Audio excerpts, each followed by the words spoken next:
రాష్ట్ర చేనేత ఐక్యవేదిక ఆధ్వర్యంలో హుస్నాబాద్ పట్టణంలోని పద్మశాలి కాలనీలోని చేనేత సహకార సంఘంలో జాతీయ చేనేత దినోత్సవాన్ని ఘనంగా నిర్వహించారు.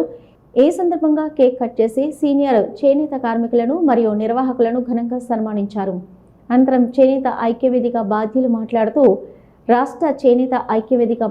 మాట్లాడుతూ మానవాళికి వస్త్రాన్ని అందించి నాగరికతను నేర్పించి చేనేత రంగం భారతదేశంలో వ్యవసాయ రంగం తర్వాత అతిపెద్ద జీవనోపాధి కల్పిస్తున్న రంగం చేనేత రంగం. చేనేత రంగం కళాత్మకమైనది. కుట్టులేని జాతీయ జెండాను, కుర్తాను మరియు అగ్గిపెట్టెలు సైతం చేనేత కార్మికులు తయారు చేశారు. ఇటీవల ప్రభుత్వం చేనేత రుణాలను మాఫీ చేసింది. అదేవిధంగా ఆరోగ్య బీమా పథకాన్ని అమలు పరచడానికి కృషి చేస్తున్న సందర్భంగా ప్రభుత్వానికి ధన్యవాదాలు తెలియజేశారు. చేనేత కార్మికులకు పని కల్పించి వారిని ఆదుకోవాల్సింది అని విజ్ఞప్తి చేశారు. ఈ కార్యక్రమంలో రాష్ట్ర చేనేత ఐక్యవేదిక ఉపాధ్యక్షులు గాజల భగవాన్, నేత కార్యదర్శులు దూడం నాగభూషణం, రాష్ట్ర సలహాదారులు చింతకింది శ్రీనివాస్, చేనేత సహకార సంఘం అధ్యక్షులు సపని వెంకటేష్, చింతకింది రాజమల్లు, మల్లేశం, శ్రీహరి, రాములు, సుదర్శనం, దుర్గయ్య, నరసయ్య, కనకయ్య, వెంకట్ నారాయణ తదితరులు పాల్గొన్నారు.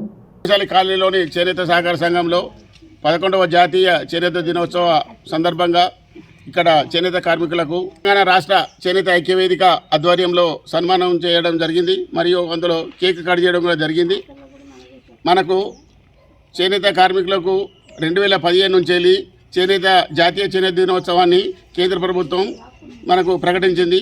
దానికి ఎన్నో వ్యయప్రయాసాలు కోర్చి మన చేనేత కుటుంబ సభ్యులు, మన కుల పెద్దలు ఎర్రమాధ వెంకన్న కావచ్చు, ఆ తర్వాత రాపోలు ఆనంద భాస్కరు మాజీ పార్లమెంటు సభ్యులు కావచ్చు, అలాంటి పెద్దల తీవ్రమైన పోరాటంతో 2015లో భారతదేశ ప్రభుత్వ 2015లో మనకు ప్రకటించింది. కాబట్టి ఆ రోజు నుంచి ఇప్పటి వరకు ఈరోజు 11వ సంవత్సరం. ప్రతి 7వ తారీఖు ఆగస్టు 7వ తారీఖు నాడు మనకు జాతీయ చేనేత దినోత్సవం జరుపుకుంటున్నాం. కాబట్టి అదే ఆనవాయితీ ప్రకారంగా మనం కూడా ఇక్కడ హుస్నాబాద్ పట్టణంలో గత 10 సంవత్సరాల నుంచి చేస్తున్నాము. ఈరోజు 11వ సంవత్సరం కూడా మనకు ఘనంగా చేనేత సహకార సంఘంలో నిర్వహిస్తున్నాము. చేనేత కార్మికులందరికీ శుభాకాంక్షలు తెలియజేస్తూ మానవాళికి వస్త్రాన్ని అందించి నాగరికతను నేర్పింది పద్మశాలి కులస్తులు. మరి భారతదేశంలో వ్యవసాయం తర్వాత ఎక్కువగా జీవనోపాధి కల్పిస్తున్నటువంటి రంగం చేనేత రంగం.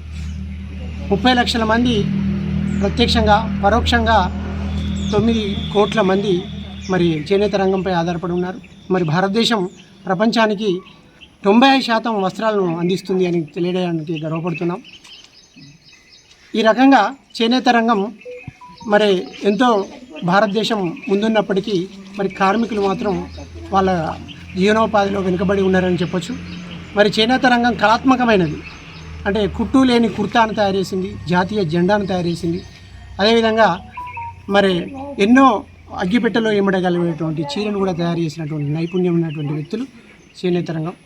మరి చింతకింది మల్లేశం గారు కూడా పద్మవిభూషణ్ అవార్డు కూడా తీసుకున్నారు ఆసు యంత్రాన్ని తయారు చేసి. చాలా చాలా కళాత్మకంగా ఉన్నది. కానీ వాళ్ళ జీవనం మాత్రం రెక్కాడితే కానీ డొక్కాడని పరిస్థితి. దారాన్ని నమ్ముకున్న వారికి జీవితం భారంగా మిగిలిపోయింది. కాబట్టి ప్రభుత్వం చాలా వరకు అన్ని ప్రభుత్వాలు కూడా చేనేత రంగాన్ని అభివృద్ధి చేయడానికి తమ వంతు కృషి చేస్తున్నాయి. మరి ప్రజాపాలన అయినటువంటి ఈ ప్రభుత్వం కూడా రుణమాఫీ చేసింది. అదేవిధంగా మరి వారికి ఆరోగ్య బీమాను కల్పించడానికి కృషి చేస్తున్నది. వారికి ప్రత్యేకంగా ధన్యవాదాలు తెలియజేస్తున్నాం. మరి ఇలాంటి చేనేత రంగాన్ని వారికి పరిపూర్ణంగా వర్క్ కల్పించాలి. అదే ఎట్లా వర్క్ కల్పించాలనేది వాళ్ళందరికీ తెలుసు. మరి మేము కూడా కొన్ని సందర్భాలలో సూచించడం జరిగింది. ఈ పాఠశాలలో విద్యార్థులకు చేనేత వస్త్రాలనే మరి యూనిఫామ్గా ఉండాలి. అదేవిధంగా హాస్పిటళ్ళల్లో కూడా బెడ్షీట్ల కాంచెలు కూడా యూనిఫామ్ కాంట్రాక్టులు కూడా వీళ్ళకే ఇవ్వాలి. గత ప్రభుత్వం బతుకమ్మ చీరల పేరుతోటి 6 నెలల ఉపాధిని కల్పించింది.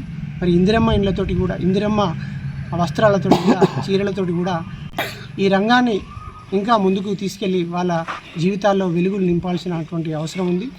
మరి ఈ వ్యవసాయం తర్వాత వ్యవసాయానికి ఎన్ని తోడ్పాటు ప్రభుత్వాలు అందజేస్తున్నాయో చేనేత రంగానికి కూడా అదేవిధంగా అందించాలి. ఈ చేనేత రంగంలో కూడా మరి చేనేత వస్త్రాలను ప్రభుత్వ ఉద్యోగులు విధిగా ధరించాలి. అలాంటప్పుడే చేనేత రంగాన్ని, కార్మికులను, ఆ కళను కాపాడుకున్న వ్యక్తులం అవుతాం. బెంగాల్లో కూడా విదేశీ వస్తు బహిష్కరణ కోసం స్వదేశీ వస్త్రాలన్నింటి కూడా తగలబెట్టడం జరిగింది.